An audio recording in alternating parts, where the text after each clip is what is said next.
Nous sommes en deuil. Nous sommes en deuil. Peut-être que toi, dans ta famille, il n'y a personne qui a été frappé par Covid-19. Peut-être que dans ton entourage proche, personne n'a été frappé ou une personne est tombée. Et je suis sûr que beaucoup ont été frappés, même dans ta maison, même dans ta famille. Mais ils ne sont pas tombés par la grâce de Dieu. Covid-19 n'a pas choisi.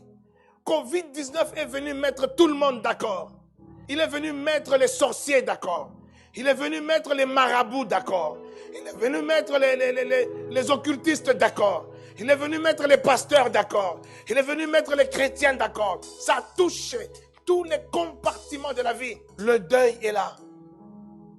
Mais pendant la douleur, pendant le deuil, au jour de Pâques, en Égypte, Dieu est venu visiter ses enfants. Il leur a donné une recommandation. Il dit, vous allez immoler un agneau pur, sans tache. Et cet agneau-là, quand il sera immolé, vous prendrez son sang. Son sang vous servira de signe. Vous mettrez ce sang sur le linteau des portes. Ça, c'était la Pâque de la terreur. La Pâque de l'horreur. La Pâque de la mort. La Pâque de la douleur. La Pâque du deuil est venue maintenant. La deuxième Pâque. Cette coupe est la nouvelle alliance en mon sang qui est répandue pour vous. Vous vous imaginez, les disciples, ils étaient là, ils ne comprenaient rien du tout de ce qu'il disait. Il dit, attends, il parle de quoi il parle? De quel sang? Il est là avec nous, il n'est pas blessé, il n'y a pas de sang qui coule. Mais il dit, cette coupe-là que je vais partager avec vous, cette coupe-là que je vais boire et que je vais vous donner aussi à boire avec moi, c'est la coupe de mon sang. Le sang de l'alliance, une alliance nouvelle. Vous aviez une alliance avec Moïse.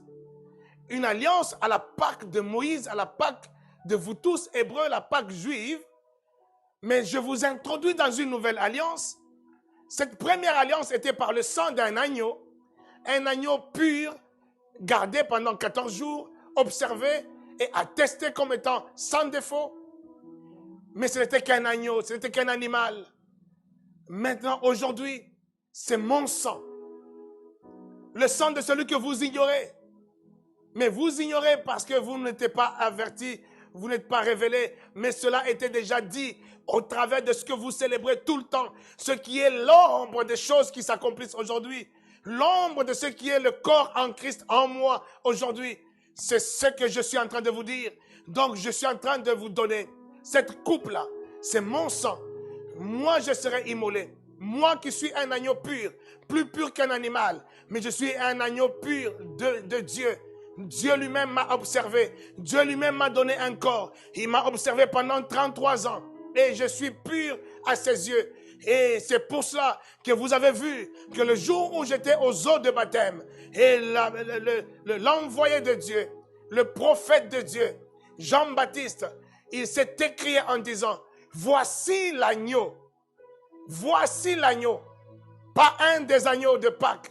Pas un des agneaux qu'on a tués, qu'on tue habituellement au jour de Pâques. Mais l'agneau, le seul et l'unique. Voici l'agneau.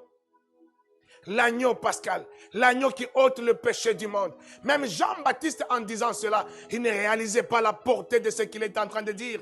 Il ne réalisait pas que je suis en train de parler de celui qui va être immolé véritablement comme un agneau pour ôter le péché du monde, pour une nouvelle Pâque, pour inaugurer une nouvelle Pâque, une Pâque parfaite, perfectionnée.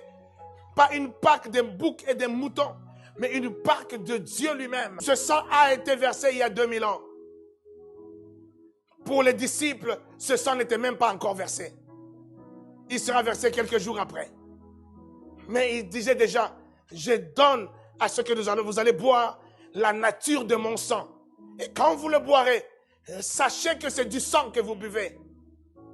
Que ce message, que cette prédication puisse entrer dans ton cœur, puisse s'asseoir dans ton cœur, que tu puisses vivre, prendre ta sainte scène avec foi, Ne prends pas ça comme de coutume. Ne prends pas ça comme une habitude. Ne prends pas ça comme un rituel. Mais prends ça avec foi. Réalise que véritablement, ce que tu vas boire, c'est le sang de Jésus.